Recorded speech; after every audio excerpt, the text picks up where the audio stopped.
de parler peut-être de cette période dans laquelle nous nous trouvons. On se trouve le Shabbat qui précède la lecture de Parashat Nassau. Mais comme vous le savez, en Eretz Israël, on lira la Parashat de Be'alotra. On a déjà une semaine d'avance car Shavuot pour nous s'est terminé dimanche, alors qu'en Eretz Israël, Shavuot se terminait juste vendredi. Et donc, Shabbat, ils ont eu un Shabbat normal. Ils ont pu lire la paracha de Nassau Shabbat passé.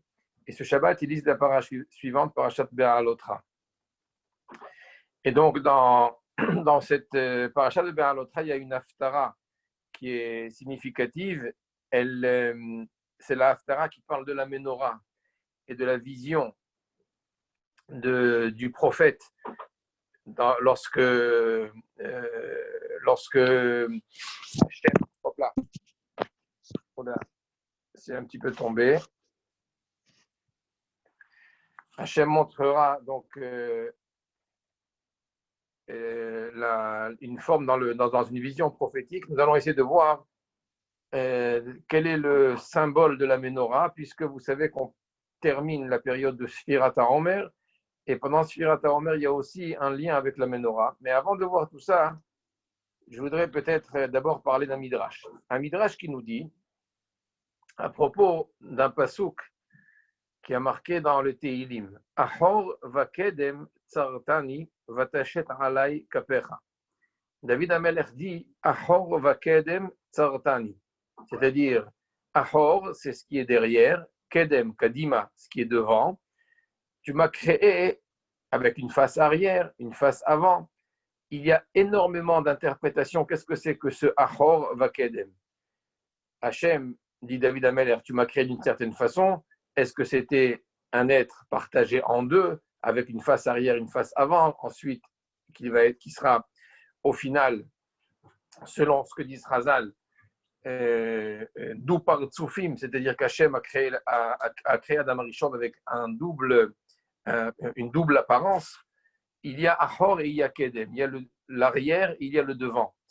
En fait, le Midrash dit tout à fait autre chose et je voudrais essayer de le commenter avec vous pour voir quel est le sens en fait de la création, quel est le sens de la création de l'être humain, quelle est sa mission en quelque sorte sur Terre. Le Midrash nous dit la chose suivante. Ahor Vakedem, il y a aussi une autre interprétation qui ne veut pas dire l'arrière et l'avant, mais Ahor, c'est ce qui est passé. Ahora, en arrière. Il y a le passé et il y a Kedem. Kadima, c'est ce qui est l'avenir. Dans le sens où le Midrash nous dit si un être humain qui a été créé par Hachem mérite Zacha, s'il a mérité de réaliser sa mission, alors on lui dira Kedem, toi tu as dévancé toutes les créatures du monde. Ça veut dire que tu as été avant toutes les autres créatures. Mais l'Ozacha, si l'être humain n'a pas eu ce mérite et il n'a pas rempli sa mission sur Terre, on lui dira tu as été créé le dernier. Et même le simple moucheron, le simple yitouche kedamcha, un moustique t'a devancé. Ça veut dire soit tu as été créé le premier avant tous, soit tu auras été créé le dernier. Voilà ce que dit le Midrash. Et c'est ça, Ahor Vakedem. Ahor, c'est-à-dire, si tu n'as pas mérité, on dira que tu as été créé le dernier, et tu es la dernière des créatures. Et même le simple moucheron t'a devancé. Et si Zachar, l'individu qui mérite, l'individu qui a réalisé sa mission, on lui dira, oui, toi, tu as été créé avant tout. C'est ce que dit le Midrash, et ce Midrash laisse quand même un certain nombre de questions. Parce que d'abord, si je vous posais la question à vous, et vous, je ne sais pas si vous pouvez intervenir ou pas, mais si vous pouvez intervenir et je vous posais la question, quel est l'ordre chronologique? Nous savons que Adam Arishon a été créé le dernier. Il a été créé à la fin de tout ce qu'Hachem a mis sur terre.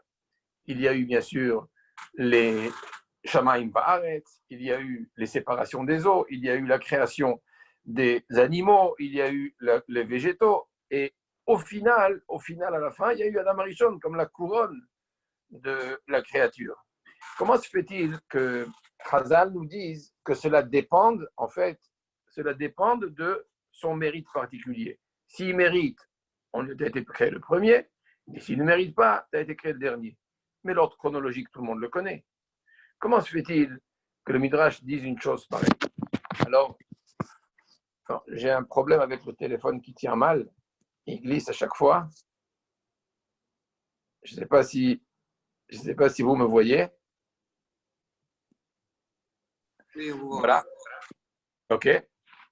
Donc, je disais, comment se fait-il que le Midrash nous fait dépendre comment dirais-je, comment il fait dépendre la création de l'être humain, de Adam Arishon, en fonction de son mérite. Et ce n'est pas seulement Adam Arishon, c'est tout être humain. Où il mérite, et on lui dira dans le ciel, tu as été créé avant tous, et sinon on lui dira, tu as été créé le dernier, et même les simples animaux, même les plus petites créatures t'ont devancé. C'est quoi l'idée qui est cachée derrière ce midrash? Alors, juste avant de l'expliquer, je me souviens avoir entendu une fois un conférencier en Israël, il s'appelait Rav Tzvi Inbal, qui avait dit qu'un jour, il était en train de courir pour prendre un bus qui s'apprêtait à quitter la station. Et voilà que le chauffeur de bus, qui ne sont pas toujours très sympathiques, voit ce rave en train de courir, ce jeune rave en train de courir pour. Bon, il a fait abstraction, il a voulu commencer à démarrer. Alors qu'il lui fait signe, et comme il voyait qu'il allait démarrer, il a juste avant que la porte ne se ferme totalement, il a introduit sa main entre la porte qui se fermait et bien sûr le montant du bus, et donc le chauffeur était obligé d'ouvrir pour ne pas coincer la main de cet individu dans son bus. Et il ouvre la porte, et le rave réussit à monter. Il était obligé de prendre ce bus, il ne pouvait pas attendre, autrement il ratait peut-être une correspondance, et il était très pressé. Et à ce moment-là, bien sûr, le chauffeur de bus commence à rouspéter, tu ne vois pas que, etc. Le Rav n'a rien dit, mais à la fin, il lui dit, écoute, tu sais quelle est la différence entre toi et un cheval, par exemple? Alors là, le chauffeur de bus était interloqué, ça veut dire quoi? Comment est-ce que tu peux faire une comparaison pareille? Il dit, mais c'est quoi ta question? Il dit, c'est quoi la différence entre un être humain et un cheval? Il dit, écoute, je ne sais pas, raconte-moi ce que tu as envie. Il dit, un cheval ne peut être qu'un cheval. Mais un homme peut devenir un être humain, peut être sensible à l'humain. Un cheval, un animal, n'a pas de choix. Il est obligé d'être ce qu'il est. On n'a jamais vu quelqu'un qui dirait, par exemple, que tel animal, tel chien est un bon chien et l'autre, c'est pas un chien. Ça, c'est pas un chien. Ça n'existe pas. Un chien reste un chien. Par contre, on entend très souvent dire ça, c'est pas un homme. Ça, c'est pas un être humain. Il ne se comporte pas comme un être humain. Un chat restera toujours un chat. Un cheval sera toujours un cheval. Mais un être humain peut en fait perdre sa stature d'être humain. S'il ne remplit pas la mission d'un être humain, on dira c'est pas un être humain, c'est pas un Ben Adam, c'est pas un vrai Adam. Pour quelle raison il y a cette différence? C'est parce que l'être humain, qui est la couronne de la création, a cette capacité de choisir dans sa vie. Il a la bkhira, le libre choix, le libre arbitre, de faire, de ne pas faire, de dire, de ne pas dire, de prendre, de ne pas prendre, d'offenser, de ne pas offenser, d'aider quelqu'un ou de ne pas l'aider. Il a toujours le choix. Et ce qu'on lui demande, c'est d'être un être humain sensible aux besoins de l'autre.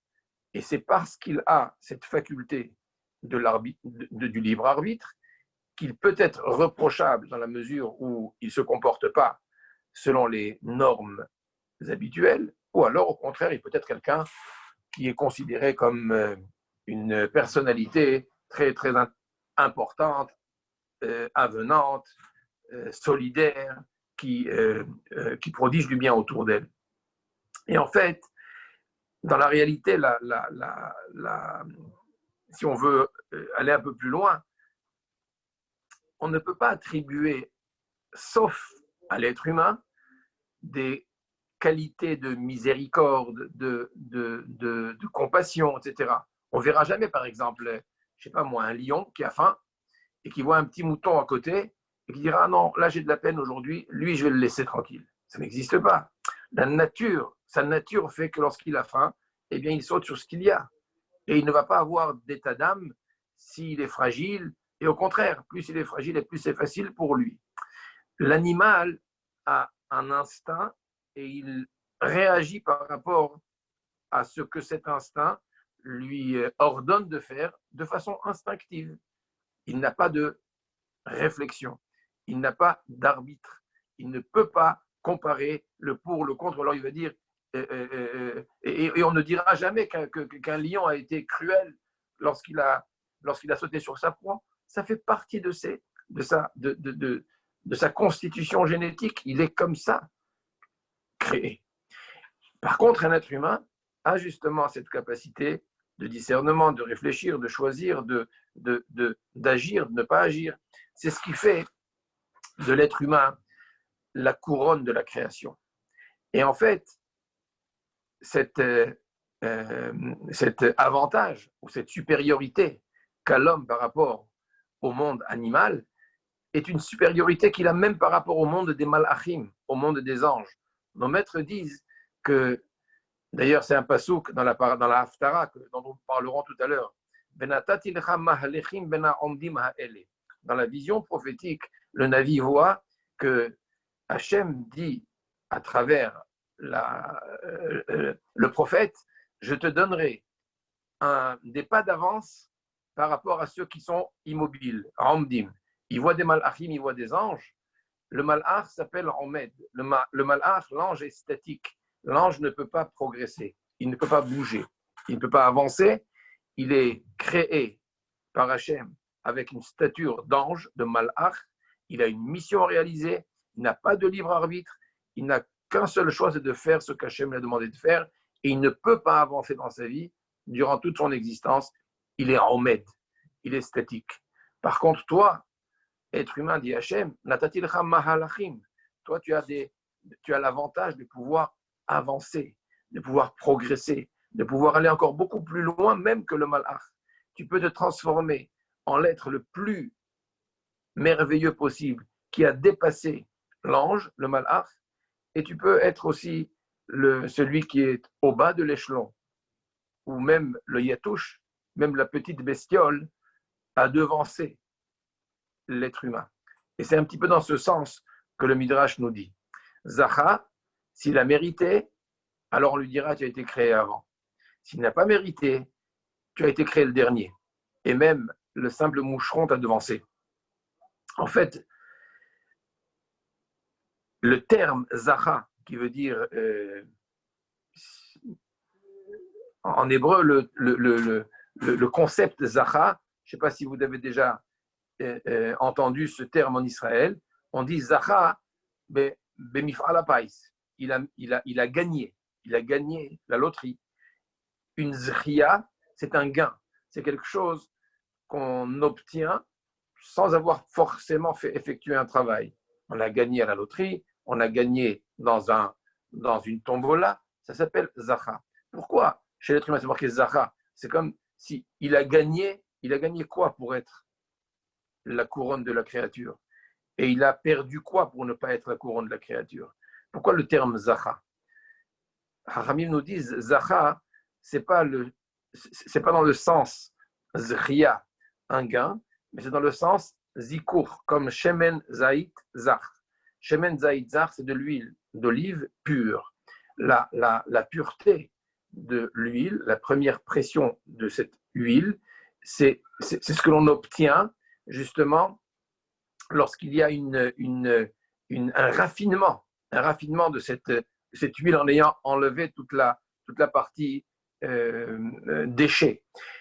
L'être humain aussi peut être zach, il peut aussi se purifier, il peut aussi s'améliorer, il peut aussi éloigner, écarter toutes les mauvaises midotes, tous les déchets de sa personnalité pour être justement celui qui mérite le qualificatif de la couronne de la création. Et c'est dans ce sens que le Midrash nous dit que celui qui a atteint cet objectif, alors on lui dira tu as été créé avant toute la création. Et on a demandé, mais au final, C'est pas vrai. C'est pas parce qu'il s'est purifié, c'est pas parce qu'il a fait des efforts qu'il est devenu celui qui a été créé le premier. Dans les faits et dans la chronologie, il a été créé le dernier. La réponse est quoi? C'est qu'il ne s'agit pas d'un ordre chronologique ici. Ce que le Midrash veut mettre en avant, c'est de nous dire qu'il y a un objectif à la création. Et si l'être humain remplit son rôle, on lui dira l'objectif, ça a été toi.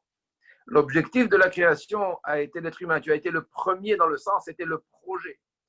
Toi, Adam, tu as été le projet de la création, la couronne de la création.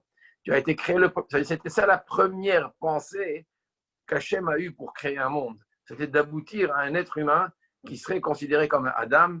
Et le Maharal,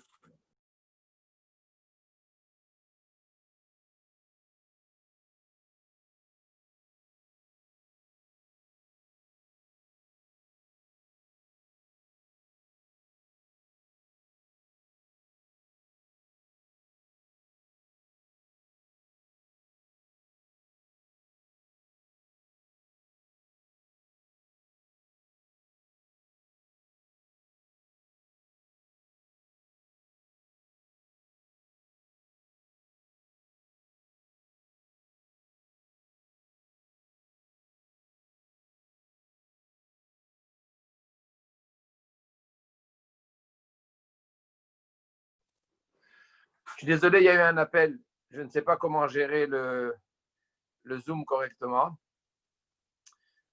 Est-ce que vous m'entendez? Oui, on vous entend. Ah, d'accord. Donc, je disais que le sens Zahra, c'est qu'un être humain qui mérite son statut, alors on lui dira que toi, tu as été là à l'origine du projet divin de la création. C'est ça que dit le Midrash lorsqu'il dit que tu as devancé toutes les créatures. Tu as devancé au niveau du projet. Mais si l'Ozahra, si l'individu ne remplit pas sa mission, alors on lui dira, si l'être humain ne remplit pas sa mission, alors qu'un animal, lui, oui, l'a rempli, alors lui, il te devance. Il a été créé avant toi. C'est-à-dire que lui, au moins, réalise ce pourquoi il a été créé. Dans l'objectif, c'est cela. Et nous savons que l'être humain a justement la possibilité de tout. Du mieux, du meilleur comme du pire. Est-ce que c'est un avantage pour l'être humain? Mais ça dépend ce qu'il en fait. Lorsque, par exemple, on sait qu'avec les mêmes éléments, on peut ou alors, avec le même feu, on peut ou alors cuire, se chauffer, ou alors détruire et brûler. Avec le même atome, on peut créer une énergie extraordinaire qui donnera à tout le monde de la lumière, de l'énergie pour les machines, etc., pour faire fonctionner un monde, et on peut détruire le même monde. C'est le même homme qui va inventer la même chose, qui peut ou alors faire le meilleur avec son invention, ou alors le pire avec la même invention. De quoi ça dépend? Du choix de l'individu. Et c'est à ce niveau que le Midrash nous dit.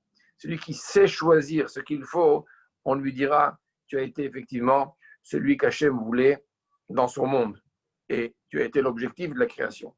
Et sinon, il y a d'autres. Même l'espèce animale remplit mieux son rôle que toi. En effet, regardez, l'être humain a un avantage, c'est que dans la hiérarchie, il se situe au niveau le plus élevé de toute la création. Pour quelle raison?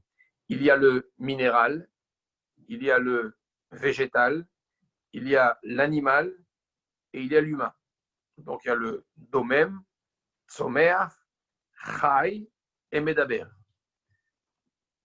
Le medaber, l'être humain, a à sa merci et à sa disposition toutes les catégories qui se trouvent en dessous de son niveau à lui.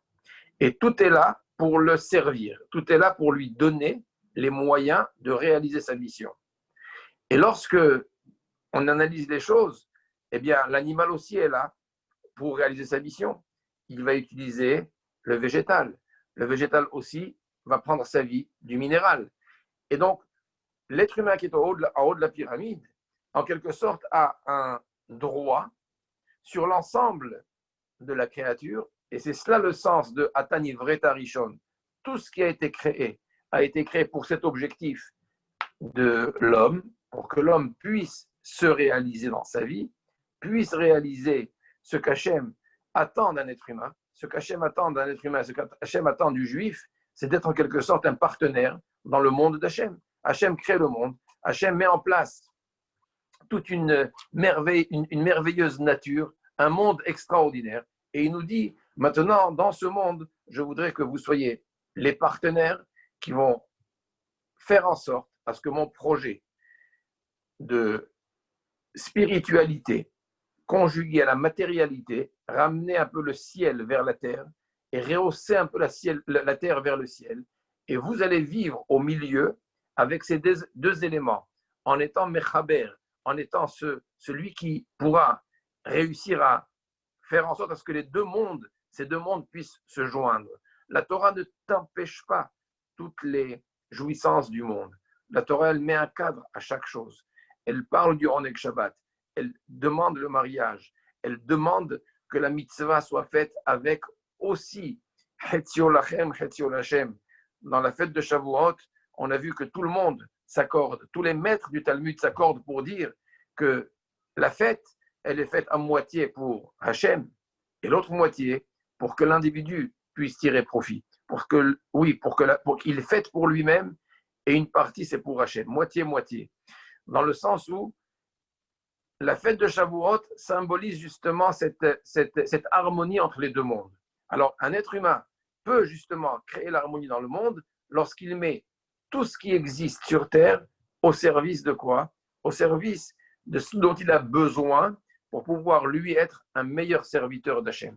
Et à ce moment-là, quand il consomme de la viande, quand il consomme des végétaux, etc., lui aussi, il rehausse cette partie qui était, on va dire, du minéral, elle va donner du végétal. Le végétal va être mangé par l'animal et va être hissé au niveau de Chai, au niveau de ce qui vit.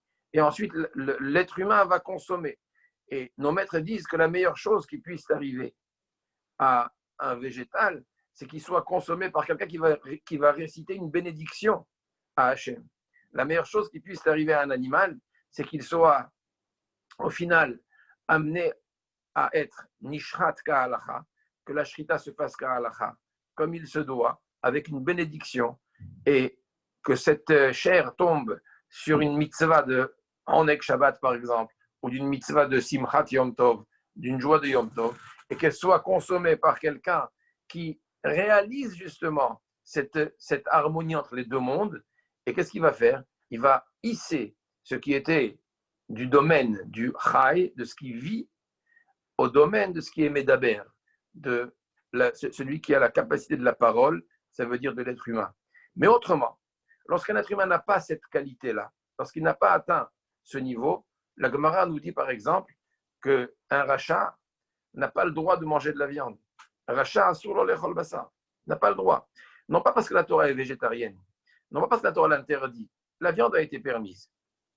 Il y a des conditions, et au final, elle a été permise, comme nous le savons après Bnei Noach. Mais pourquoi alors le rachat n'a pas le droit de manger de la viande? Parce que si le rachat, alors que l'animal joue son rôle dans la hiérarchie du monde, et le rachat, lui, qui est un humain, ne joue pas son rôle, au final, qui est meilleur? Le rachat qui a la faculté, la réflexion, la parole, qui a été doté de tous ces cadeaux merveilleux du ciel et qui se comporte, lui, non pas comme ce que Hachem attend de lui, ce qu'il pourrait donner. Un animal, une vache, son rôle, c'est de donner du lait, elle en donne. Elle broute, et ensuite elle donne du lait, on en fait des fromages, et à la fin, elle va même donner sa chair. Son rôle, ce pourquoi elle a été créée, eh bien, elle l'a fait.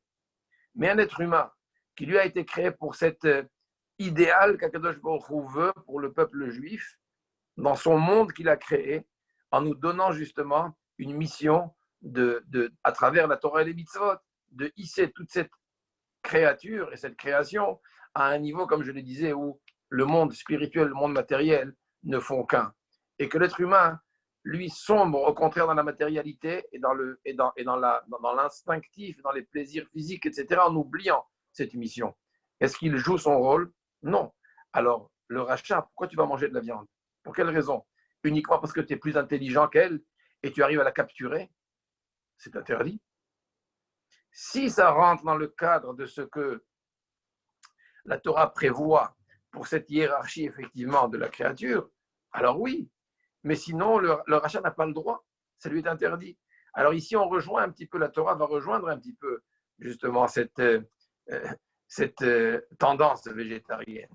Mais non pas par idéal, mais tout simplement parce que si je suis égal et j'ai un comportement égal, alors pourquoi est-ce que je vais, moi, ôter la vie, enlever la vie à ce qui vit, si moi-même je ne suis qu'un vivant et je ne suis pas un médabère?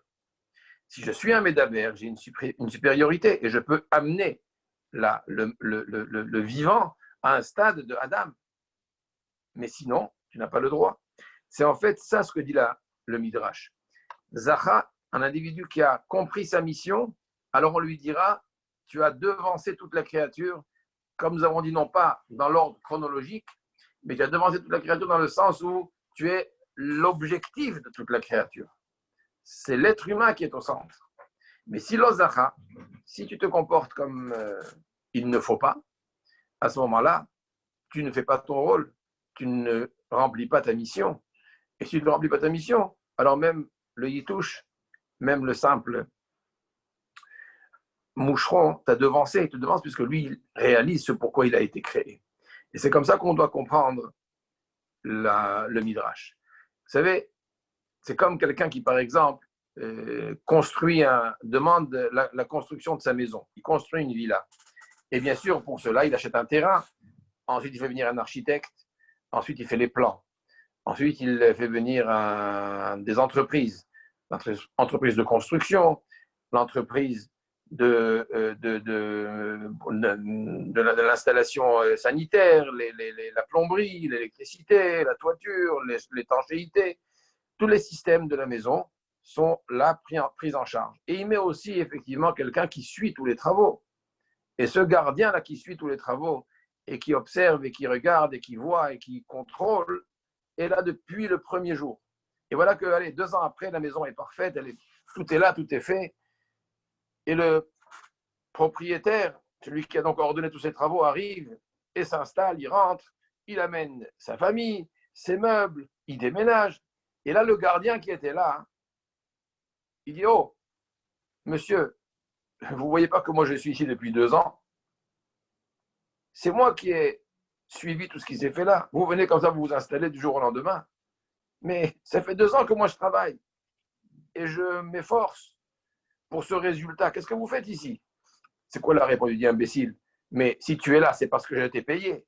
C'est parce que tu faisais partie de la chaîne, de tout ce qu'il fallait faire pour pouvoir arriver à ce jour où je vais maintenant pouvoir m'installer. C'est bien pour ça que j'ai payé toutes les factures. C'est pour ça que j'ai mis toutes les entreprises. Et je t'ai réglé aussi à toi ton travail pour que tu suives les travaux. Évidemment, ce n'est pas parce que je suis arrivé le dernier que je dois être déconsidéré. C'est parce que j'arrive le dernier. C'est ce qui prouve que tous ceux qui étaient ici n'étaient là qu'à mon service. Eh bien, c'est un petit peu la même chose qu'Hachem dit à Adam, à l'être humain. Un être humain qui arrive le dernier, mais il remplit sa mission, c'est pour lui que tout a été créé. Et dans le sens où, depuis le début, même si dans l'ordre, il va arriver en dernier, il sera créé le dernier, mais depuis le départ, tout ce qui a été mis en place, Hachem l'a mis en place pour l'être humain, pour Adam Arishon. Et c'est pour ça que nous avons un devoir, une obligation de réparer nos actes, de faire en sorte à ce que notre Bechira, notre libre arbitre, nous donne la possibilité au fur et à mesure et jour après jour d'être Zacha, de s'améliorer, de se purifier, de devenir meilleur. Et c'est ce dont parle le Midrash. Un homme chez Zacha qui agit de la sorte, alors effectivement, il est celui qui arrive à la fin, mais qui était là dans le projet, le premier, dans l'esprit d'Hachem. avant de passer à ce que nous verrons dans la Haftara, je voudrais juste vous raconter une histoire un peu amusante, parce qu'elle est quelque part imaginaire. Imaginez quelqu'un qui marche dans la forêt, et voilà que à un moment, il s'enfonce dans la forêt et il perd son chemin. Et plus il marche, et plus il s'enfonce, et plus il ne sait plus comment en sortir.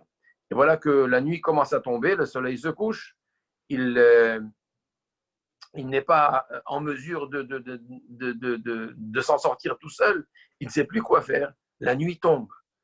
Et à un moment, bon, bien sûr, les bêtes commencent à sortir de leur tanière. Et là, il entend le rugissement d'un fauve derrière lui. Et il dit, ça y est, il faut que je fasse le Kriyat Shema. C'est terminé, c'est fini. Il essaye de se mettre de côté, et voilà qu'il voit qu'il y a un singe qui passe par là. Et il s'agrippe à lui, en se disant, peut-être que si on est deux, ben ce lion, on va le choper à lui et il me sauvera la vie. Et il lui dit, hé, hey, nous sommes des cousins, on est des amis, n'est-ce pas? Il essaie d'attirer le singe vers lui pour qu'il reste à côté. Peut-être que grâce à lui, il aura la vie sauve. Et voilà qu'à ce moment-là, on entend le rugissement du lion qui saute. Et le singe, ou le gorille, je ne sais pas, qui était beaucoup plus agile, il fait un geste, un bond, et il monte, il saute sur l'arbre, mais il était aussi altruiste. Et il attrape la main de ce bonhomme et par un courage exceptionnel, il arrive à extirper ce bonhomme qui s'agrippe lui aussi à la branche. Il lui a sauvé la vie. Il lui a sauvé la vie, mais voilà que le lion attend en bas. Il n'arrive pas à grimper sur l'arbre, il attend en bas. Et voilà qu'ils sont tous les deux sur la branche, ils grimpent un peu plus haut pour être plus à l'abri. Et la nuit est là, et il ne sait pas quoi faire. Le lion en bas, c'est pas possible de descendre. À un moment, il dit au singe, tu sais quoi, on va se relayer. Ça ne sert à rien qu'on reste tous les deux réveillés. Moi, je vais dormir, tu montes la garde. Et toi, tu dormiras, moi, je monterai la garde. Et quand il partira, on partira. Alors, effectivement, l'homme commence à somnoler, il dort le premier, le singe monte la garde. À un moment, il se réveille et c'est au tour du singe de dormir et à l'homme de monter la garde. Et voilà que le singe s'endort. Et lui, il est en train de garder. Et à un moment, en pleine nuit, il commence à réfléchir. Mais je ne comprends pas, moi je suis un être humain. Et lui, c'est un animal, un singe. Ça fait partie de la nature que les rapaces et les fauves s'alimentent par d'autres animaux. Moi, je suis un être humain, en quelque sorte supérieur. Lui, ce n'est qu'un singe. Et cette pensée qui commence à faire son chemin dans sa tête, il se dit, et si jamais je le poussais un petit peu, il tombe en bas, au moins on est tranquille. Le lion aura eu son repas et je pourrais partir. Il a une pensée méchante. Et cette pensée passe à l'acte. Il donne un coup de pied au singe, paf, il le fait tomber. Le singe se réveille, le lion aussi, mais l'instinct du singe fait qu'il arrive in extremis à s'attraper à une branche et il ne tombe pas complètement. Vous imaginez la chouma, oui, de ce bonhomme. Vous imaginez la honte. Et voilà que ce singe, il remonte. Il remonte. Il ne le regarde même pas. Il monte plus haut. Il monte plus haut, il s'endort là-haut. Et voilà que lui aussi, cet homme s'endort.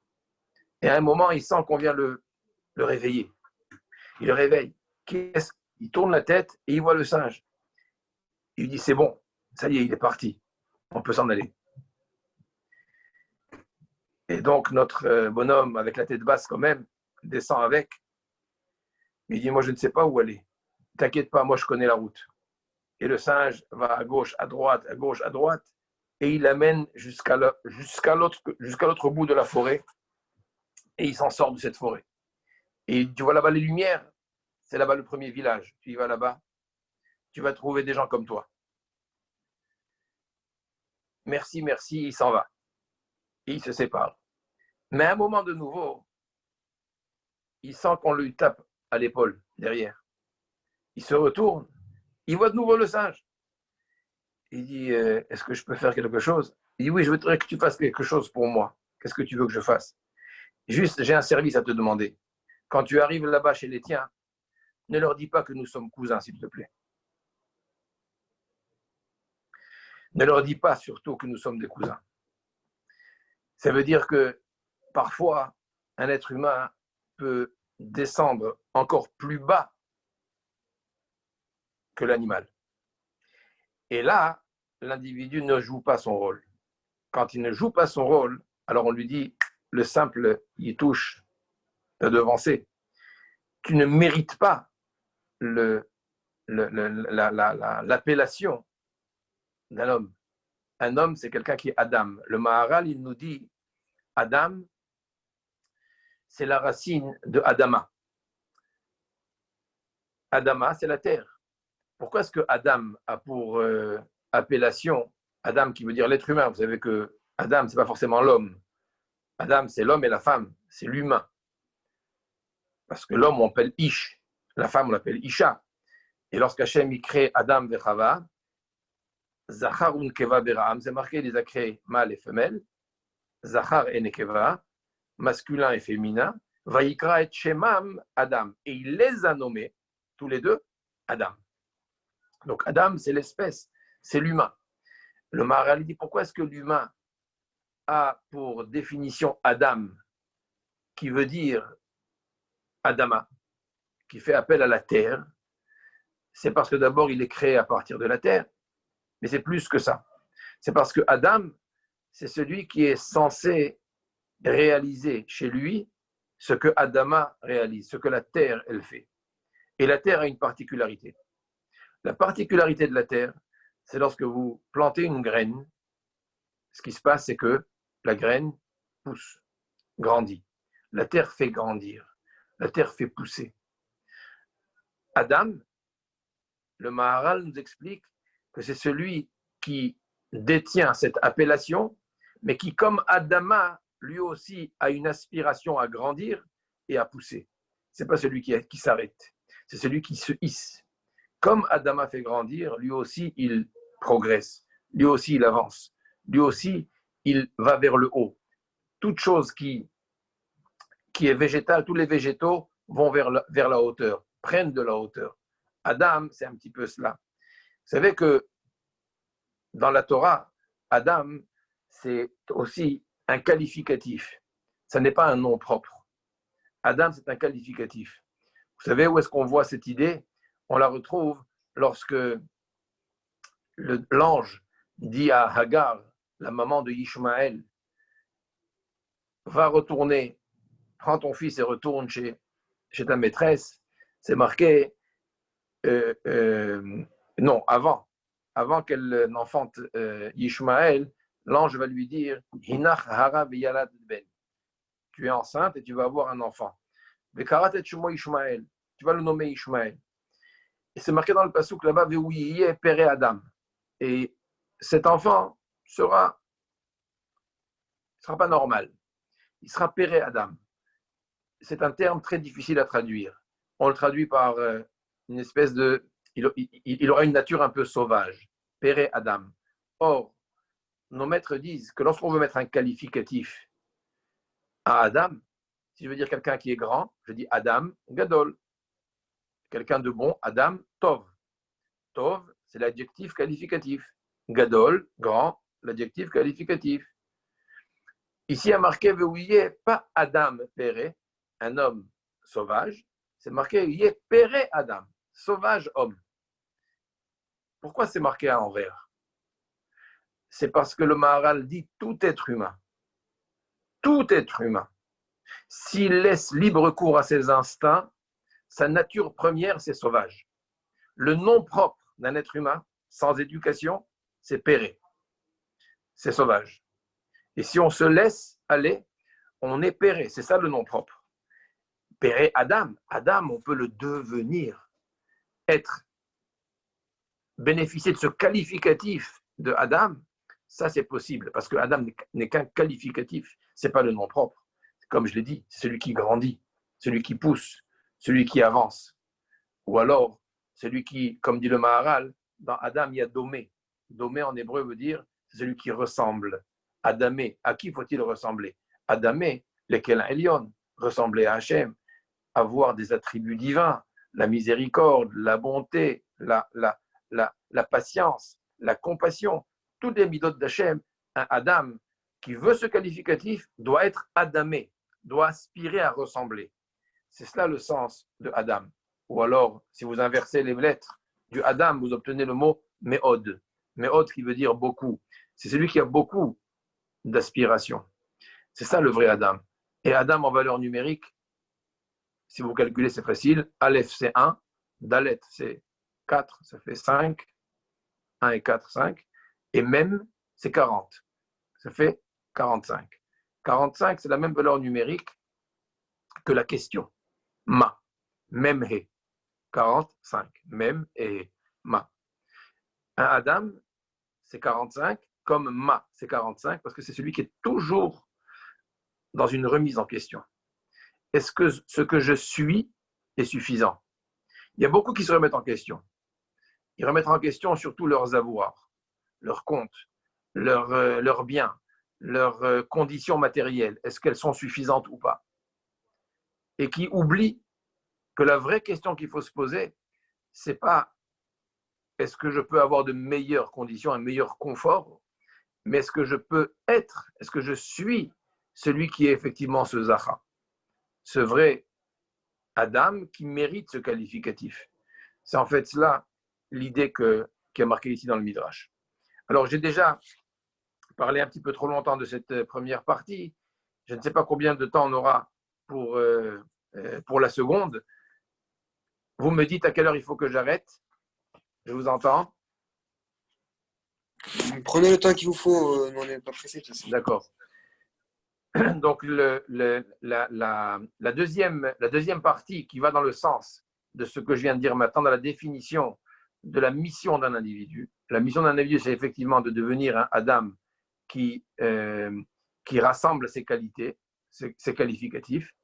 Eh bien, on le trouve justement dans une espèce de recherche d'harmonie qui se retrouve lorsqu'on a réussi à extraire dans sa vie, de tout ce que nous avons dans la vie, de toutes les conditions dans lesquelles Hachem nous met, une possibilité de consacrer, de donner une dimension, si je puis dire, de mitzvah à tout événement, à toute chose et à tout acte que l'on va réaliser. C'est ce qu'on appelle l'harmonie des deux mondes. Oui, je mange. Oui, je dois tenir compte de mon confort. Oui, je dois avoir des moyens.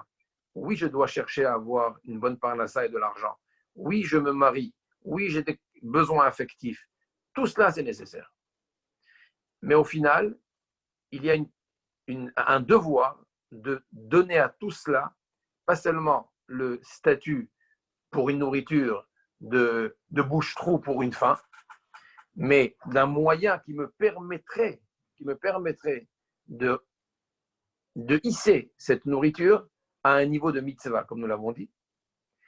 De mon travail, d'en faire aussi un travail qui sera hissé à un niveau de mitzvah et non pas seulement un gagne-sous. C'est quelque chose que je fais avec passion.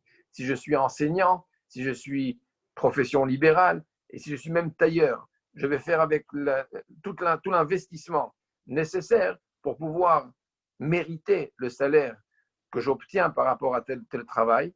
À ce moment-là, quand je suis honnête, droit, je fais exactement ce qu'Hachem attend de moi. Et donc, ce que je fais n'est pas qu'un travail physique, mais il est travail physique qui a été transformé en mitzvah parce qu'il est fait selon les normes et selon la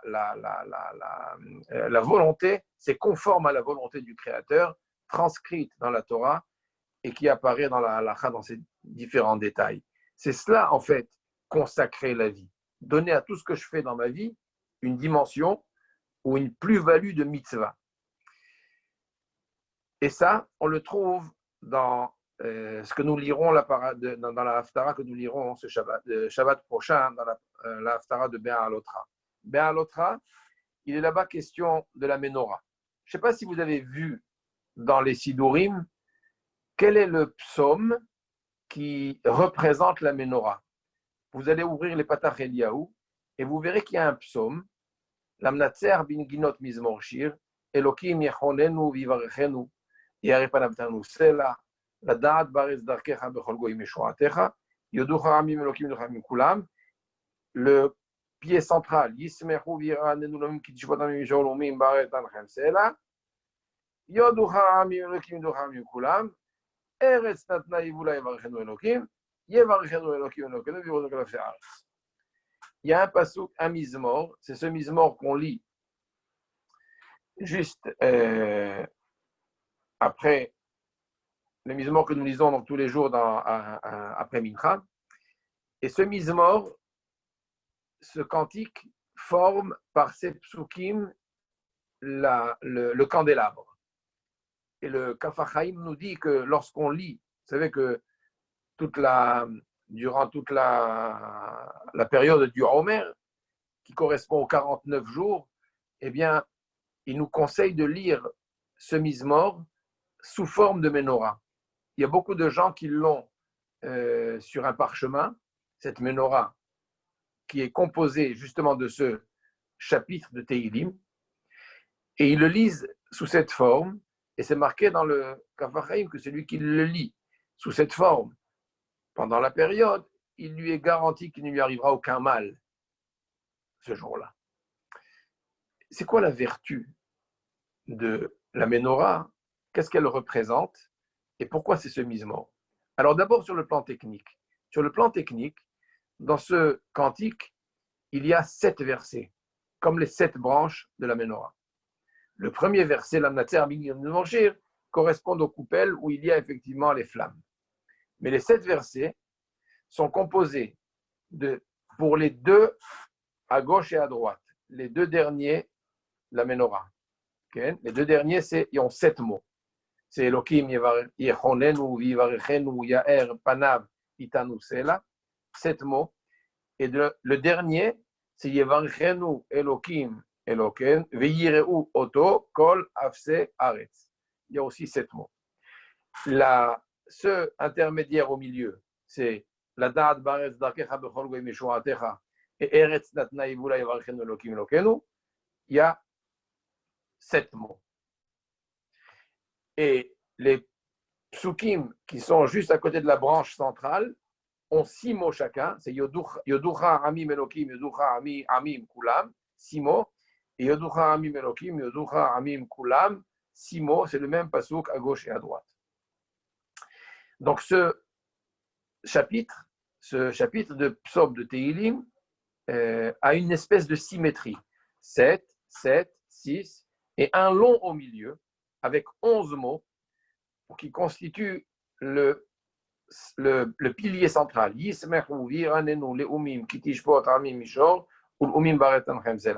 n'ai pas le temps de traduire et de commenter tout le mizmor, mais regardez juste sa forme technique. Il y a dans ce mizmor exactement en tout 7, 7, 6, 6 et 11. Ça donne 49 mots. 49 mots qui correspondent aux 49 jours entre Pessah et Shavuot. Et quand vous prenez le passouk du milieu, Ismechu Viranenu, qui est le plus long, où il y a 11 mots, il y a exactement 49 lettres. 49 lettres. Et chacun des jours qui séparent Pessah de Shavuot du Homer, il y a une lettre qui correspond à ce jour. Il y a un mot et une lettre. Parce qu'il y a 49 mots et 49 lettres dans le passouk central. Seulement, il faut savoir qu'est-ce que représente cette menorah. Elle représente, comme dit le prophète, et dans les mots de la Haftara, vous le verrez, il dit que dans cette menorah, il y a un message. Il lui dit, Ma'ataroué, qu'est-ce que tu as vu? Il dit, je ne sais pas qu'est-ce que cette vision est venue m'enseigner.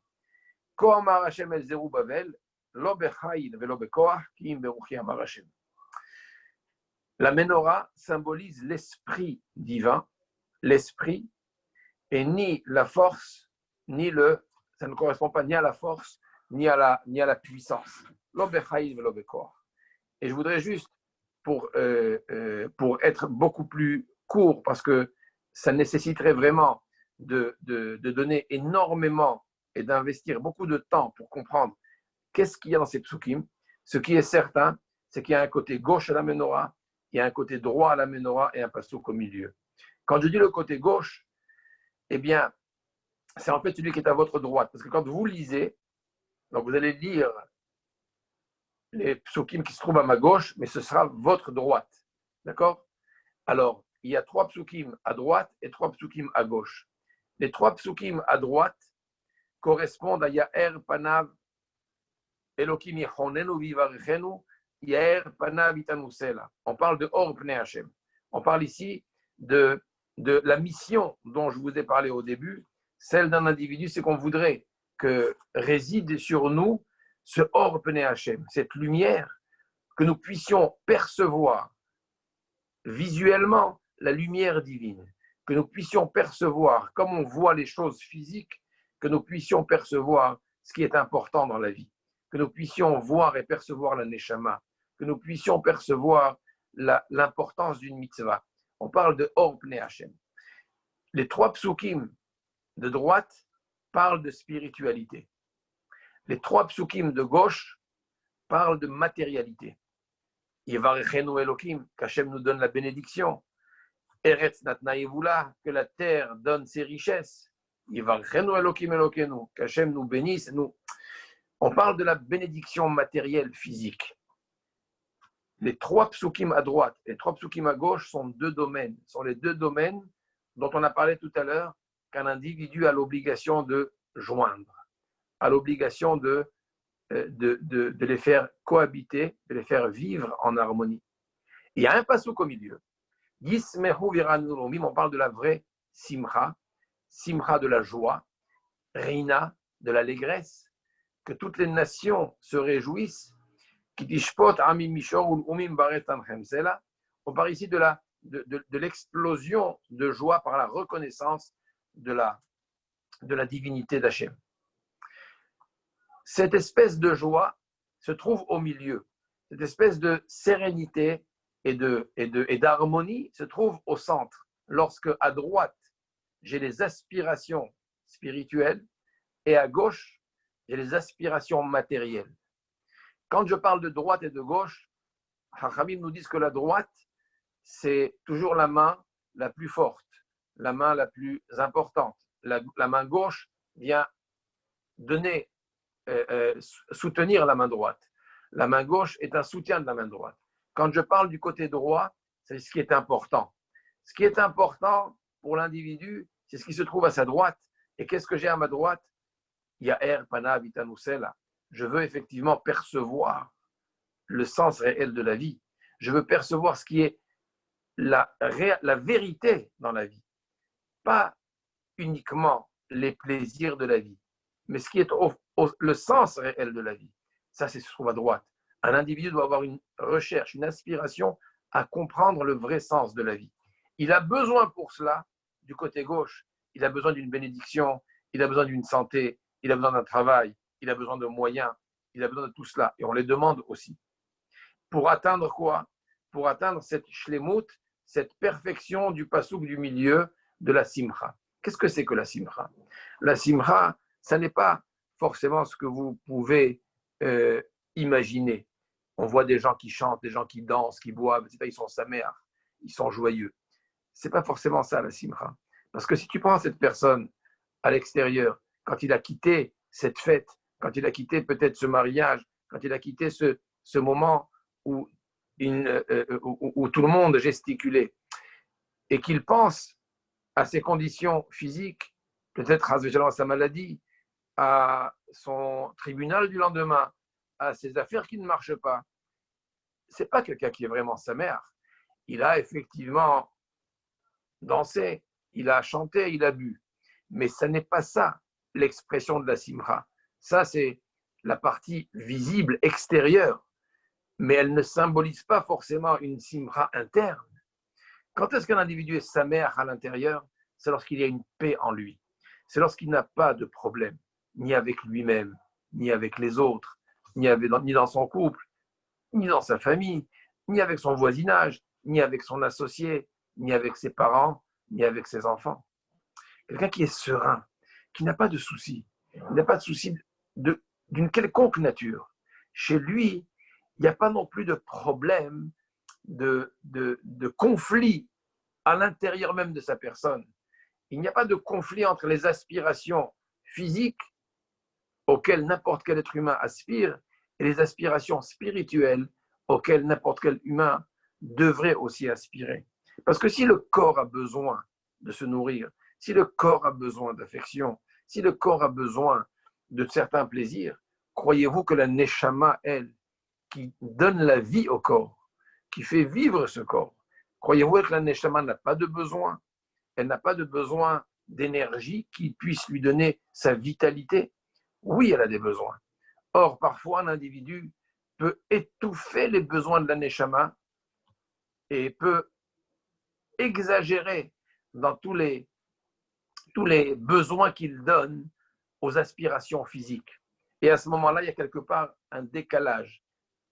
À l'intérieur, il n'est pas en harmonie parce que les aspirations de la neshama ne sont pas assouvies et ceux du corps le sont trop et il cherche toujours un peu plus à en donner pour oublier, pour effacer et pour faire en sorte à ce que la neshama soit effectivement totalement éteinte.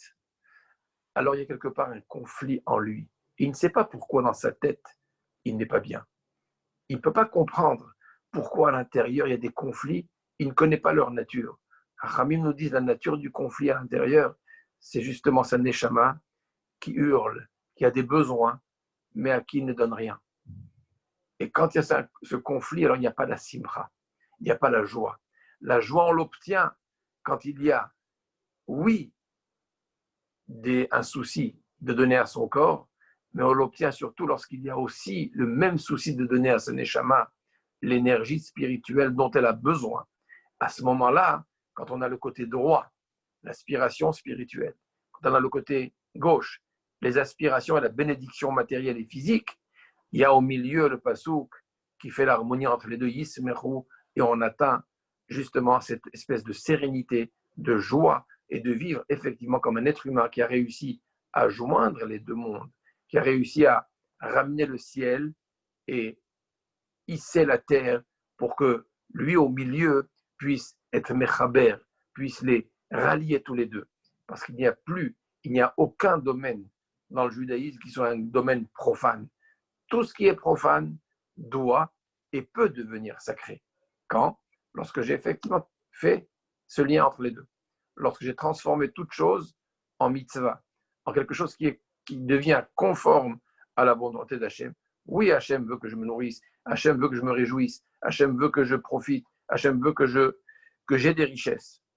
Mais il veut surtout que je n'oublie pas que j'ai aussi une neshama et qu'elle aussi a besoin de richesse. Et la richesse de la neshama et l'énergie de la neshama, on l'obtient lorsqu'on grandit, lorsqu'on s'améliore, lorsqu'on améliore ses traits de caractère, lorsqu'on a des meilleures midotes, lorsqu'on a un comportement envers l'autre, envers ses parents, envers sa femme, envers ses enfants, envers Hachem, lorsqu'on affine tout cela, c'est ce qu'a marqué dans le Zacha, quand un individu affine tout cela, lorsqu'il est effectivement quelqu'un qui se hisse et qui grandit comme le Adam et comme Adama, alors on lui dit, toi tu es la couronne de la création, tu es le projet initial divin pour la création. Mais sinon, alors on ne réalise même pas ce que le monde animal fait. Lui au moins réalise sa mission, lui au moins donne son fromage, lui au moins donne son lait. Mais moi, qu'est-ce que je donne en tant qu'être humain qui a la capacité de réfléchir, en tant qu'être humain qui a la capacité de... Et c'est pour ça que je dis, on lisait ce mise-mort dans la forme de Ménorah entre Pessah et Shavuot. On arrive à Shavuot parce que Shavuot, c'est la fête qui exprime le plus l'idée de la jonction des deux mondes. Le monde physique avec le monde spirituel. Le corps avec la neshama. Le physique et le métaphysique, la terre et le ciel. Shavuot, c'est là où on reçoit la Torah. Une Torah qui n'est pas dans le ciel, une Torah qui doit être amenée sur terre. Une terre qui ne doit pas rester à terre, mais une terre qui doit être hissée vers le ciel. À Shavuot, on peut joindre les deux mondes. Et c'est pour ça qu'à Shavuot, on nous dit Chetio lachem, Chetio lachem. À moitié pour toi et à moitié pour Hachem. Ce Mizmor nous dit qu'il y a la moitié pour les aspirations réelles de fond de la Neshama et l'autre moitié à gauche pour les aspirations physiques. Mais vous constatez, ceux de la Neshama se trouvent à droite, ceux du corps se trouvent à gauche. Pourquoi? Parce que ce qui est essentiel se trouve toujours à droite. La gauche est un moyen de nous aider à obtenir ce que nous voulons effectivement devenir. Et ce qu'on veut devenir, c'est effectivement ce Adam pour lequel Hachem témoigne, comme dit le Midrash, Zacha. Il est effectivement méritant et son qualificatif de Adam est un qualificatif qui n'est pas vain chez lui, parce qu'il grandit, parce qu'il progresse, parce qu'il réalise justement la mission pour laquelle il a été créé. Donc voilà ce que je voulais vous dire par rapport à cette période, par rapport à la période que nous avons vécue entre Pessah et Shavuot, et celle que nous approchons de vivre, Be'ezrat Hashem, dans la parashat de Nassau et la parashat de Be'alotra. Soyez attentifs à cette haftara que nous lirons pas ce Shabbat, le Shabbat prochain, et vous verrez là-bas des secrets de la Menorah, ceux que j'ai dévoilés très partiellement ce soir, mais qui nécessiteraient bien sûr beaucoup plus d'approfondissement, et dans le sens de ce verset, de ces versets, de ce chapitre, de ce Mizmor, et bien sûr dans le sens que cela donne en général à la vie. Je vous souhaite un excellent Shabbat, une bonne soirée. S'il y a une question et que je puisse répondre, alors je suis là encore quelques minutes avec vous. Et sinon, je vous souhaite beaucoup de bonne continuité. N'abandonnez pas le limoud. C'est grâce au limoud qu'on grandit. C'est grâce à l'étude que l'on devient de mieux en mieux, qu'on s'améliore. Et c'est grâce à l'étude que le monde tient. Je vous écoute. Merci beaucoup, Rav, de la part de Madame Abouchid. Ah, Laure? Oui, c'est Laure Abouchid. Oula. De Comment ça va? Murger. Oui, bien sûr. Comment vous êtes tombé sur notre... comment je suis tombée sur... c'est quelqu'un de mon groupe qui m'a donné, voilà. Qui a diffusé, d'accord. Eh bien, passez le bonjour à Esther et à nos amis de Paris. Ouais, on ne les voit pas là parce que... Ouais, bon, ils ne savaient pas. Si quelqu'un a une question, je vous écoute. Mais j'ai toujours le groupe de Esther. C'est bien, oui, je sais. Ouais, voilà. On va laisser la parole aux jeunes. Si quelqu'un veut poser une question. C'est bon? J'ai eu une petite question tout à l'heure. Oui. Tout à l'heure, quand vous avez dit que pour un rachat, il n'aurait pas le droit de manger de la viande. Oui. Parce que justement, lui-même, il devient égal à l'animal. De quel droit? Oui. Alors, si il ne peut pas manger de la viande, mais qu'il peut manger toujours des légumes ou du végétal, ça veut dire que même s'il est rachat, il ne peut jamais retomber à quelque chose qui est végétal. Il ne peut pas retomber en dessous de l'animal. C'est déjà une chute vertigineuse de tomber de l'humain à moins que l'animal. Encore heureux, parce que s'il devenait végétal, il n'a plus de fonctionnement humain. On peut avoir un fonctionnement humain qui se limite au chai, au fait que je vis. Je suis une espèce zoologique, comme un autre animal, d'accord? Et peut-être inférieur parce que lui réalise sa mission, mais pas moi. Donc je deviens une espèce zoologique, mais je reste toujours chai. J'ai toujours cette vitalité parce que j'ai une neshama, j'ai un nefesh. Mais tu as raison dans la réflexion. Merci beaucoup, Ravi. Voilà. S'il y a une autre question et on va dormir. Mais en tous les cas, je vous encourage à continuer dans votre Beth Midrash et aussi dans les autres initiatives qui sont prises. C'est grâce à vous que la Torah se maintient dans des périodes où c'est difficile de maintenir de l'étude. Et je voulais féliciter donc tous les jeunes qui s'occupent de ce réseau, qui nous ont même un petit peu formés, parce que je ne connaissais pas ces systèmes modernes, qui nous ont formés à les manipuler et faire en sorte que chacune et chacun puisse, grâce à l'étude et grâce à ces réunions, effectivement réaliser ce dont on a parlé ce soir, tout simplement le progresser, avancer et penser aussi aux besoins de notre Neshama. Voilà. Alors là,